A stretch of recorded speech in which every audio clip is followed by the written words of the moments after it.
Hi again. An important announcement I've been meaning to. I was trying to decide between blogging about it or vlogging about it, which I'm terrible at, or just making a video about it. So as you can see, I have decided to make a video about it. So a lot of you ask me about how did it happen? How did you go to America? Here is how. This is gonna be a long video, so yeah, you can get your snacks. Anyways, so my mentor, who is my who was my high school agricultural teacher, currently my mentor, has been since he became my agricultural teacher. So he told me about this program whereby the South African government, I don't know, has an agreement with the American government to exchange labor, yes, from students. So again, in the form of students, I don't know how to say this in English, but I'm gonna try to speak English throughout this whole video, but I'm very tempted to speak Xhosa. Kodwa ke oZulu, but ke asikho.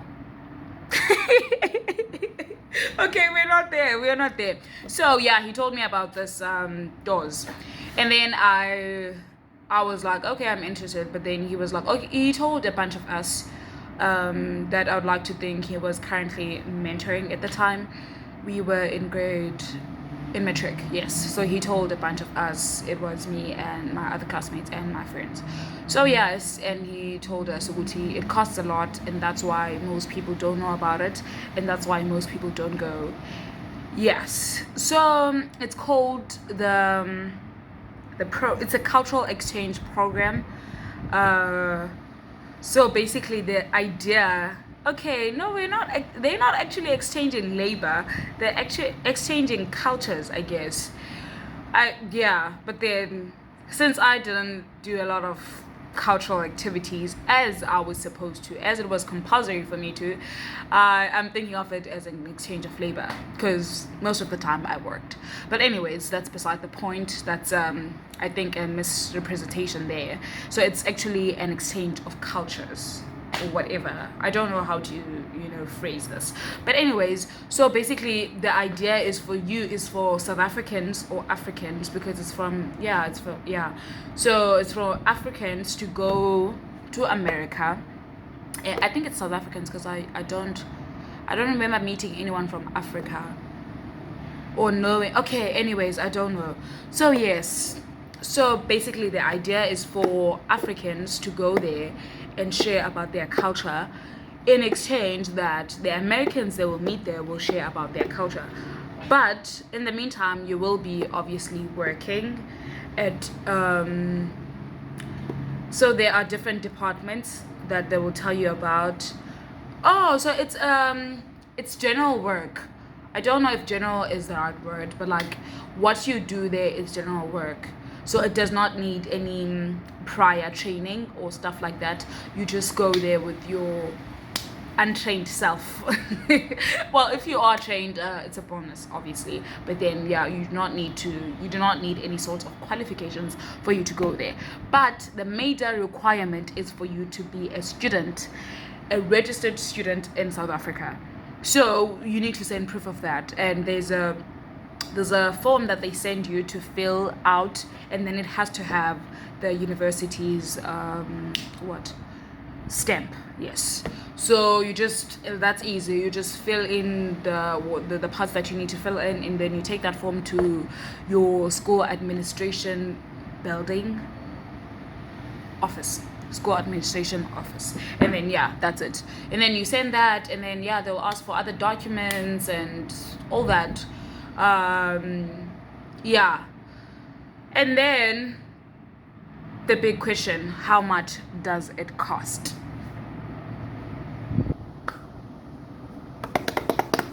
I cannot tell you the exact amount that it costs, because I also do not know the exact amount that it costs, because obviously it depends on different things. It depends, I guess. So What you will pay for is an application fee. So there are different I don't know. I don't want to say stages, but like you pay an application fee first, and then there's a fee that you pay. I don't know what it's for, but it's for something. I mean, guys, if I don't know, it's because I did not look much into it. It's not because it's fraudulent and stuff. I do not want you guys to have that idea. It's not fraudulent at all. Because yeah, my mentor thought that it was fraudulent, that he kept assuring me the whole time that this is not fraudulent. Oh, here, yeah, he told my mother about it, and I think I've shared this before, but yeah, he told my mother about it, and he thought that my mother thought that it was fraudulent. So he kept ensuring both of us that it is not fraudulent. I'm not actually going to be a slave in the USA, and that everything is legit and I guess registered or whatever. Yes. So yeah, so you pay those fees, and then I think that the first fee I paid was 1,500, and then the second one was 7,500. And then after that, I didn't keep record, honestly. But then the maximum amount I remember having to pay my mother was 45,000 rands. Now, do not panic yet. Do not panic yet. Okay, thank you. So that amount was because of some other things. So there are other things that you are not. You go on grade 8. Oh, sorry. You know when you arrive in high school and you're in grade 8 there. So you pay a lot of stuff for a lot of stuff. There you buy books, you buy covers, you buy everything. Oh, great example, when you get to varsity first year, you literally pay for everything. You buy textbooks, you want to everything that's being paid for, you want to pay for that. Yes, that's what happened with me. That's why it amounted to 45,000 rand. But it does not necessarily have to be like that, because there are certainly costs that you can avoid, or you can like not pay because it's not compulsory and stuff. It was just, so another thing that happened is that I missed my bus. Yes, I missed my bus. I booked a bus from, it's called a shuttle there. Okay, it's a shuttle here also. Okay, fine, yes. So I booked a bus, and then I from the airport to my place of residence, temporary residence, and then I missed that bus because traffic and stuff I did not put into consideration. But then it's fine, we're not there, so I had to pay an extra amount. And then what other, but there was definitely costs that could have been avoided, that like things that I could have done myself that I paid other people to do, because I didn't feel confident in myself to do those things. So yeah, that's why it costs. But then I would suggest, I think I don't want to say minimum or maximum, and then the obviously the most expensive thing is the flight, because it's a returning flight. Yeah, it's a returning flight. And I also changed dates. So Anditi, you do your visa and all that. So after doing your visa, you book a flight. Yeah. So when you do your visa, you have to present your dates. You have to be like, okay, so I'm gonna be in the US from Klambe the 17th of March to the 18th of December. Just an example, guys. So yes, they will put those in your visa.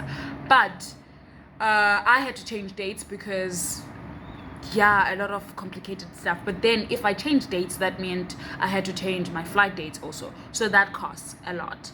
So that's what made it extra. So you guys, I have faith in you, can definitely prevent that. And obviously I am here to throw in some advice here and there. So 30,000, it's 10,000. Okay, I don't know how to break it. No, I'm not doing the maths. But yeah, so my mom is not rich, I am not rich, I am anything but. So the way my mom did it is that she is a Stockfell lady, Mama Womgalelo, which means she gets a lump sum amount, like after a few months of paying some amounts to some people. I do not know how to explain uba umama westokfela to people, but then yes, she's a Stockfell lady, so she had some money saved for izinto zakhe, for her things that she decided to lend to me. Okay, I'm not gonna go all grammatic about it. So she lended me the money, and yeah, I was gonna pay her back, and I paid her back. So yes, that's what happened. So Nani guys, I suggest you do the same. If your mothers and fathers and brothers and sisters and aunts, whoever, has the money, like they have it in their bank account and they can like store what they're gonna do because they love you so much and they want you to see the USA, then they can borrow you that money, because I can guarantee you that you are gonna pay them back, because I was able to pay mine, and then you can have some money to yourself. Like there's gonna be some remaining amount that you know that's yours, and you're gonna do tax returns, which I haven't done. I've been stalling this tax returns thing for 2 months now, I think, or a month, I don't know. Yes, but then I'm gonna do my tax returns soon, and then I'm gonna see how much that amounts to. But I think it's a big amount. It's not that big, but it's a big amount that I am going to have to myself. So yeah, so it's CCUSA. It happens in June. You do not go in June, obviously, but then you start applying in June. They cover like everything. They cover insurance. Oh, and I think why it costs so much is because they cover all these things, insurance and stuff, because you know that healthcare in these countries is not at all free, so it costs a lot, and you have to be insured in case anything happens to you. Nothing happened to me, so I just said okay. Anyways, no, I'm not gonna get mad about it, but then nothing happened to me. I hardly ever get sick, so but in case I did get sick, I was gonna be covered medically. Yes, so that's why some things cost a lot. I did say Wuti, the biggest cost is the flight doors. Oh, and there was a disagreement, not a disagreement, but like my mentor was angry with me at the time that I was supposed to book my flight, because he was trying to help me, and I, like at the time he was trying, like we're in the process of booking a flight. We were looking at flights to book, and then I I went to the dining hall and I was like, please, let's do this after 5 minutes. I just need to get food and stuff. And he didn't want that. And then so there was noise in the DH, guys. DH was closing at 8. So I had to get the food because I knew I was not going to function for the night if I didn't get food. But then, so I kept saying to him, so we couldn't hear each other properly and stuff because I was in the DH, and I was like, please call me after, it was all. And then he got angry, and then he was like, okay, you're on your own, so do this by yourself. You are just on your own. So that didn't work out so well, because you have to consider a lot of things when you book a flight. And then, I mean, how many flights have I booked? So I didn't know much, so I obviously just but I apologize. But then that was after I had booked a flight that cost a lot.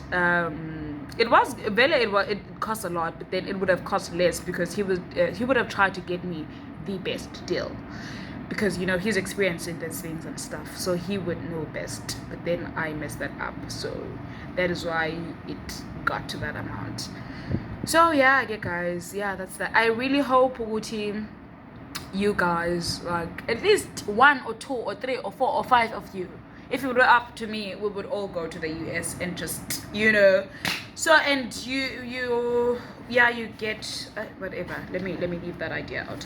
So I really love for more of you to come, because I was the only black person in the region that we were in, the resort that I was working in. Like from CCUSA, I was the only black CCUSA applicant in that resort, at that resort. So yeah, anyways. So yeah, I do want to see you guys go, and I know what you guys can definitely use this opportunity to the fullest. I mean, I know what I tried my best. I mean, I did what I could, but then I didn't do most things that, you know, most of you would have done. Like I didn't go skiing, I didn't go snowboarding, I didn't go out party. Okay, I'm underage, but even if I wasn't underage in the USA, I wouldn't have it. Yeah. So yeah, there's a lot of exciting things that I know you guys would have done or would do that I didn't do because I'm just not that kind of person, and I just wanted to work and go back home. Simple. Anyways, yeah. So yeah, guys, if you have any questions, obviously you can comment, and you can comment your questions, and yeah, I will answer to the best of my ability. I love you all, and I hope to see you in the USA in December. To God be the glory.